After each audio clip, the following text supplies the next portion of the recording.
E aí, tudo certo? Hoje a gente vai fundo numa das maiores ambições da humanidade, o sonho de ter energia infinita. E para medir nosso progresso, vamos usar uma ferramenta fascinante, a escala de Kardashev, que cientistas e visionários usam para imaginar o futuro. Mas como a gente vai ver, essa jornada ambiciosa esconde um perigo fundamental, uma armadilha que pode transformar nosso maior sucesso na nossa própria ruína. Para começar, saca só essa ideia. Quando figuras como Elon Musk falam sobre o futuro da civilização, eles não estão pensando só em carros elétricos ou foguetes.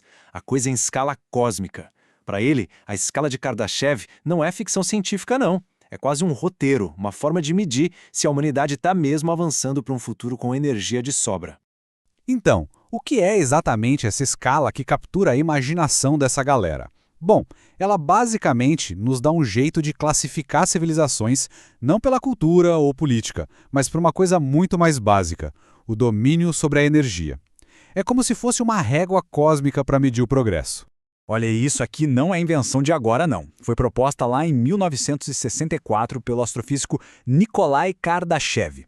Ele queria um jeito de categorizar as civilizações alienígenas que a gente pudesse encontrar por aí.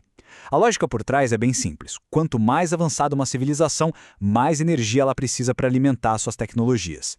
A escala original tem 3 níveis, e a diferença de poder entre eles é absurda. Uma civilização tipo 1 domina o próprio planeta, sabe? Pega toda a energia do Sol, do vento, do calor da Terra. Uma de tipo 2 já é coisa de cinema. Ela constrói uma mega estrutura, tipo uma esfera de Dyson, para sugar toda a energia da sua estrela. E a tipo 3, bom, essa controla a energia de bilhões de estrelas. É uma verdadeira potência galáctica. Tá aí onde a gente se encaixa nessa história toda? Bem aqui, de acordo com os cálculos, a humanidade hoje está em mais ou menos 0,73. Pois é, a gente ainda nem chegou a ser uma civilização tipo 1 de verdade. A gente ainda está engatinhando, aprendendo a usar os recursos do nosso próprio planeta direito.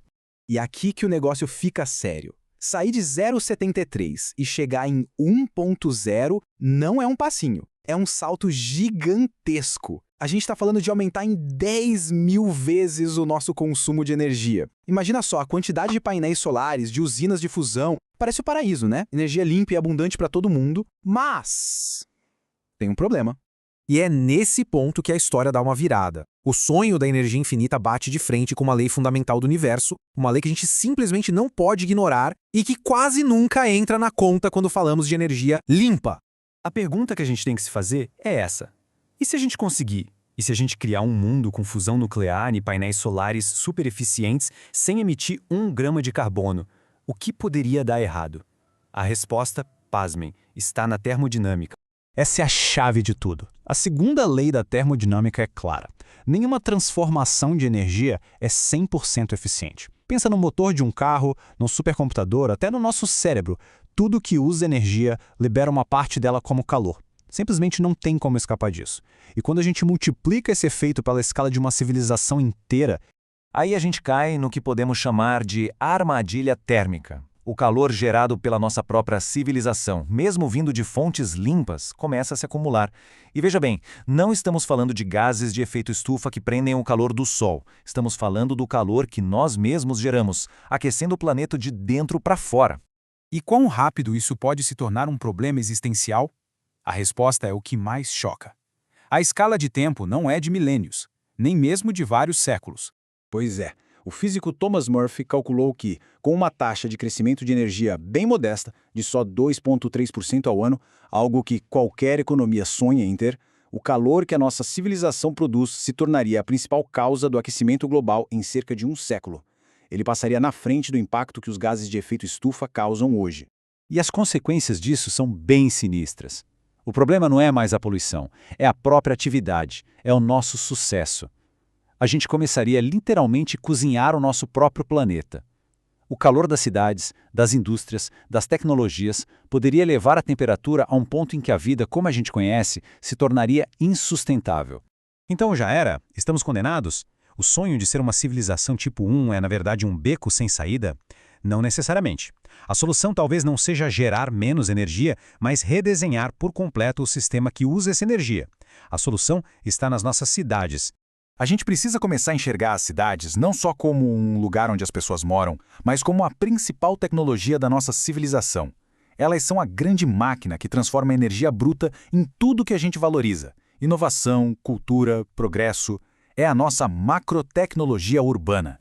E aqui que a ficha cai.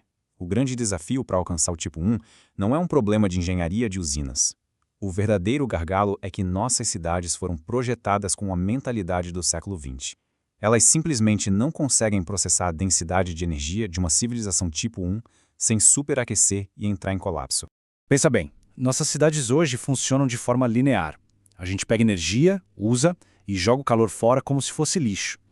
Uma cidade do futuro, uma cidade sci-fi, precisa funcionar em um ciclo fechado. O calor que sai de um data center, por exemplo, vira energia para aquecer um bairro. A coordenação deixa de ser lenta, humana e passa a ser feita por sistemas autônomos em tempo real, otimizando cada gota de energia. Certo. Mas como a gente constrói essas cidades, cidades capazes de nos levar para o próximo nível, sem que a gente se autodestrua no processo? A resposta é projetá-las com base em princípios completamente novos. Basicamente, são 3 pilares. Primeiro, as cidades precisam ser nativas em IA, ou seja, ter uma inteligência artificial gerenciando o fluxo de energia e recursos com uma eficiência sobre-humana. Segundo, elas têm que ser termicamente integradas, tratando o calor não como lixo, mas como um recurso valioso. E terceiro, conectadas ao espaço, integradas com satélites para comunicação e, quem sabe um dia, para receber energia solar direto de lá. E isso nos traz de volta ao ponto central. A jornada para as estrelas, para se tornar uma civilização interplanetária, não começa construindo naves espaciais gigantes. Começa aqui na Terra, com a maneira como a gente desenha nossas cidades. O desafio cósmico é, no fundo, um desafio de design urbano. E para fechar, fica essa reflexão. O futuro da civilização talvez não seja decidido pela nossa capacidade de gerar mais e mais energia, mas sim pela nossa sabedoria em construir cidades capazes de usar essa energia para criar progresso e não só mais calor e desordem. O caminho para o tipo I100 passa pelo coração das nossas metrópoles.